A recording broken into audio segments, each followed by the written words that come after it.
الحمدللہ رب العالمین والعاقبۃ للمتقین الصلاۃ والسلام علی خاتم الانبیاء والمرسلین۔ السلام علیکم ناظرین اکرام، آج ہم بات کریں گے، جیسا کہ آپ کو بھی پتہ ہے، پاکستان کے مختلف بڑے بڑے شہروں میں اور پاکستان کے جو بڑی بڑی شاہراہیں ہیں، روڈز ہیں، ان پر اس وقت کیا ہو رہا ہے۔ تحریک لبیک پاکستان والوں نے ایک لانگ مارچ کا آغاز کیا تھا 12 ربیع الاول والے دن۔ ان کے اس لانگ مارچ یا احتجاج کی جو وجہ ہے، اس کے پیچھے ان کے دو مسائل ہیں، یعنی دو ان کی ڈیمانڈز ہیں۔ پہلی ڈیمانڈ جو ہے ان کی وہ یہ ہے کہ ان کے سربراہ سعد رضوی صاحب کو رہا کیا جائے، اور دوسری جو ان کی ڈیمانڈ ہے وہ ہے فرانس کے ایمبیسڈر کے بارے میں، یعنی فرانس کے سفیر کو پاکستان سے نکالا جائے۔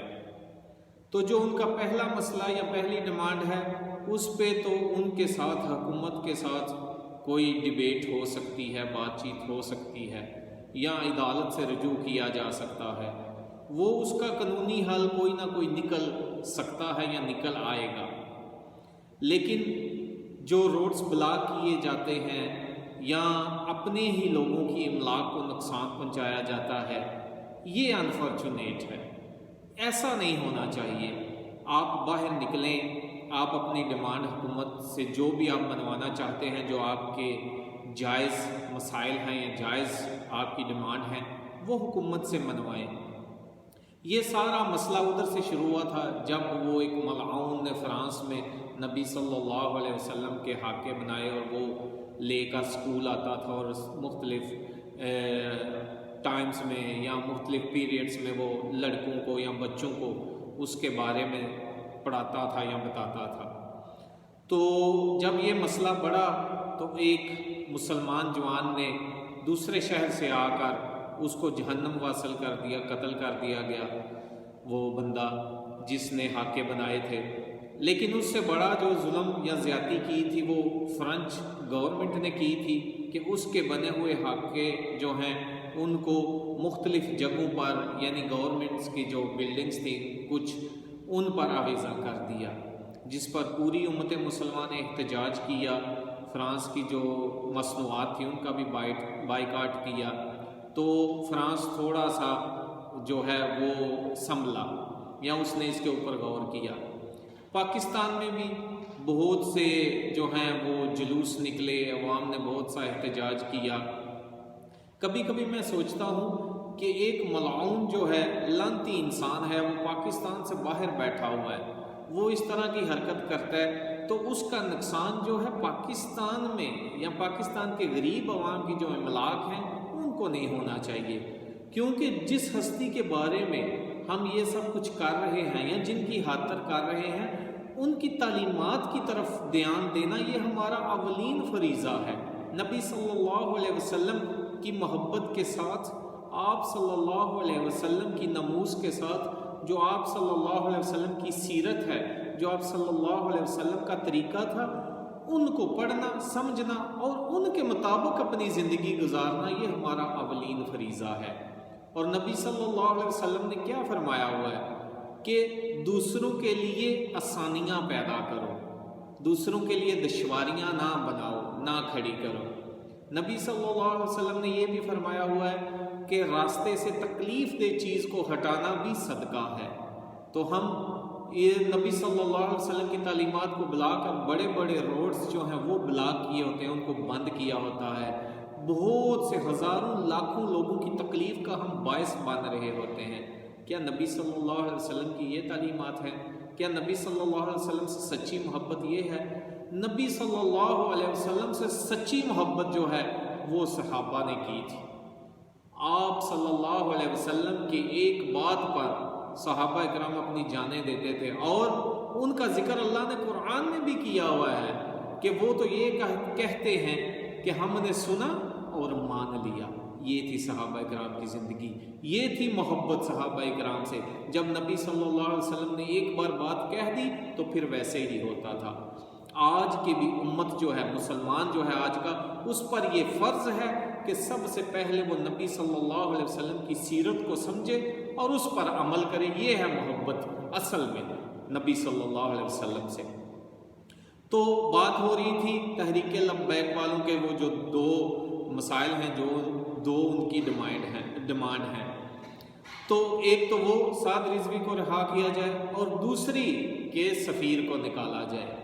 میری آپ سب سے یہ گزارش ہے کہ ایک کام جب ہو ہی نہیں سکتا، ایک کام جب ممکن ہی نہیں ہے ان حالات میں، تو بندہ اس کی جانتے بوجھتے ہوئے ویسی ڈیمانڈ کیوں کرے؟ یا تو انسان، یا جو امت مسلمہ ہے، یا جو ہم پاکستانی ہیں، خود کو اس لیول پہ لے آئیں کہ اگر ہمارا بائیکاٹ ساری دنیا کے ساتھ ہو جاتا ہے تو ہمیں اس سے کوئی فرق نہیں پڑے گا۔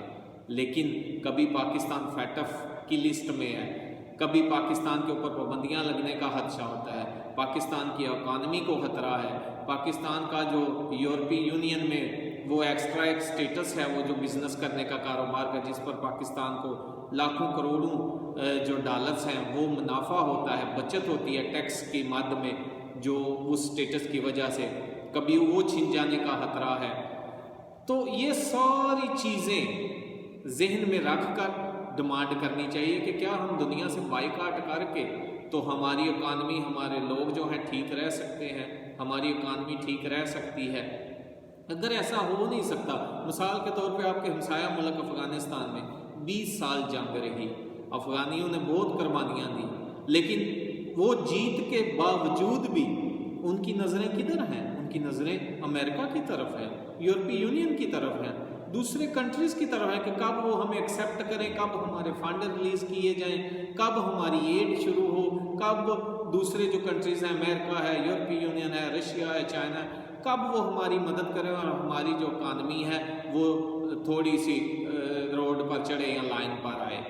تو جب وہ ایسے حالات ہوں تو ان حالات میں بلا وجہ ایک ڈیمانڈ کرنا جس کا پورا ہونا، جو مثال کے طور پہ جو آسٹریلیا اور فرانس کا معاہدہ تھا وہ آب دوزیں خریدنے کا، جب وہ کینسل ہوا ہے پچھلے میرے خیال سے 1 منتھ ہو گیا ہے، تو جب فرانس نے اپنا سفیر آسٹریلیا سے واپس بلا لیا تھا اور امریکہ کے ساتھ بھی کشیدگی تھی، تو پوری یورپین یونین نے فرانس کو بیک کیا تھا، فرانس کو سپورٹ کیا تھا، فرانس کے ساتھ کھڑے ہوئے تھے۔ تو آپ سوچیں کہ اگر آپ فرانس سے اپنا تعلق توڑتے ہیں، بائیکاٹ کرتے ہیں، ان کے سفیر کو نکالتے ہیں، تو آپ کس کنٹری کے سفیر کو نکالیں گے؟ پوری یورپی یونین جو ہے وہ آپ کا بائیکاٹ کر دے گی اور بہت سے کنٹری آپ کا بائیکاٹ کریں گے، آپ کدھر جاؤ گے؟ اس لیے وہ ڈیمانڈ کرنی چاہیے جو پوری ہوتی نظر آتی ہو یا ہو سکے۔ جو ایک کام جیسے حالات ہیں ممکن ہی نہیں ہے۔ اور دوسری میں یہ بات کرنا چاہوں گا کہ یہ جتنے لوگ جو روڈز پر آئے ہوئے ہیں، غصہ کرنے والی بات نہیں، آپ اس کو سوچیے گا اور غور کیجئے گا۔ جتنے لوگ اس وقت سڑکوں پر ہیں، کیا ان کے بھائی، کسی کا بیٹا، کسی کا بھائی، کسی کا باپ، کسی کا چچا، ماموں، کزن، کیا وہ یورپین یونین کی کنٹریز جو ان میں نہیں رہتے؟ کیا فرانس میں نہیں رہتے؟ حکومت سے تو آپ بعد میں کوئی بات اس طرح کی منواتے، پہلے آپ اپنے جو رشتہ دار ہیں، اپنے بھائی ہیں، بیٹے ہیں، ان سے رابطہ کرتے ہیں، ان کو کہتے ہیں چھوڑیں فرانس کو، بائیکاٹ کریں فرانس کا، یورپی یونین کا بائیکاٹ کریں، ویسٹرن ورلڈ کا بائیکاٹ کریں۔ آپ اپنی ایمانی غیرت کو جگائیں اور چھوڑ دیں ان کو اور پاکستان واپس آ جائیں۔ جب آپ کے اپنے بھائی، بیٹے، باپ، آپ کے رشتہ دار سارے ادھر رہ رہے ہیں اور مزے کر رہے ہیں، ان کے بیچے ہوئے پیسوں سے آپ ادھر اچھی زندگی گزار رہے ہیں، تو حکومت کو آپ کہہ رہے ہیں کہ فرانس کے سفیر کو نکالیں۔ بھائیوں یا دوستوں، فرانس کے سفیر کو نکالنے سے پہلے آپ اپنے پاکستانیوں کو، جو آپ کے اپنے لوگ ہیں، رشتہ دار، ان کو یورپ سے نکال لیں۔ جب سارے ادھر سے نکل جائیں گے پھر ہم حکومت سے ڈیمانڈ کر لیں گے، لیں جی ہم سارے واپس آ گئے ہیں چھوڑ چھاڑ کے، یورپ کو، فرانس کو، ویسٹرن ورلڈ کو، اب ان کے سفیروں کو بھی ادھر سے نکالا جائے۔ تو جب ایسی کوئی بات ہی نہیں ہے، اور میں یقین کے ساتھ کہہ سکتا ہوں جتنے لوگ اس وقت روڈز پر آئے ہوئے ہیں ان میں سے بیشتر میجارٹی کو اگر آپ آفر کریں فرانس کے ویزے کی یا جرمنی کے یا کسی یورپین کنٹری کے، تو وہ اسی وقت ایمبیسی کے آگے لائنیں لگی ہوں گی، بے شک دیکھ لیں۔ تو کیا یہ وہ چیز، وہ نفاق میں نہیں آتی یہ چیز؟ کہ آدمی اپنے بھلے کے لیے تو وہ سب کچھ کر رہا ہو، اپنے باپ بیٹے بھائی بہن رشتہ دار تو سارے فرانس میں رہ رہے ہیں، لیکن جی سفیر کو نکالا جائے۔ اس لیے بھائیوں وہ ڈیمانڈ کرنی چاہیے یا اس کام کے لیے کوشش کرنی چاہیے جو ہو سکتا ہو، یا جس میں نفاق نہ ہو کہ ایک سائیڈ پر تو آپ ادھر موجود ہیں، فرانس میں آپ کے رشتہ دار رہ رہے ہیں، ان کے بھیجے ہوئے پیسوں سے آپ ادھر موجیں کر رہے ہیں، اور دوسری سائیڈ پر آپ کہہ رہے ہوں، حکومت سے ڈیمانڈ کر رہے ہوں کہ نہیں جس فرانس کے سفیر کو نکالیں۔ تو بھائیو ایسے نہیں ہوتا، اس طرح ہوگا بھی نہیں۔ اس لیے خدا را اپنے لوگوں کو تکلیف میں نہ ڈالیں، اپنے املاک کو نقصان نہ پہنچائیں، جو آپ کی جائز ڈیمانڈ ہے وہ آپ حکومت کے ساتھ رابطہ کر کے، عدالتیں موجود ہیں، آپ وکلا کو ہائر کریں، ان کے ذریعے سے امن کے ساتھ جو ہے وہ حل کریں۔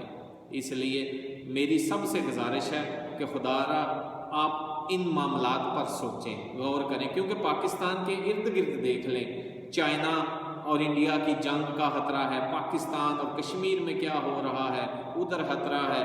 تو ان حالات میں پاکستان کے حالات کو خراب کرنا ہمارا کوئی حق نہیں بنتا۔ جتنا ہو سکے ہم اپنے جو ہمارے سیکیورٹی ایجنسیز ہیں، جو لا انفورسمنٹ ادارے ہیں، ان کے ساتھ کھڑا ہوں، نہ کہ ان کے لیے جو ہے مشکلات کریٹ کریں۔ تو اس لیے سب میرے بھائیوں سے، دوستوں سے یہ اپیل ہے اور گزارش ہے، خدا را اس معاملات میں اس بارے میں ضرور سوچئے گا، اور اپنے حالات کو سامنے رکھ کر، اپنی ہماری اس وقت سچویشن ہے اس کو سامنے رکھ کر، تو پھر سارے یہ جو سناریو بنا ہوا ہے اس کے بارے میں سوچئے گا، اور ایک اچھا جو فیصلہ ہے وہ کیجئے گا۔ اللہ سے دعا ہے کہ اللہ سبحانہ و تعالی ہمیں صحیح دین سمجھنے، پڑھنے اور اس پر عمل کرنے کی توفیق دے، اور نبی صلی اللہ علیہ وسلم سے سچی محبت کرنے اور آپ صلی اللہ علیہ وسلم کی سیرت کے مطابق زندگی گزارنے کی اللہ تعالی ہمیں توفیق دے۔ دعاؤں میں یاد رکھیے گا اور یہ میسیج دوسروں تک بھی پہنچائیے گا۔ والسلام علیکم ورحمۃ اللہ وبرکاتہ۔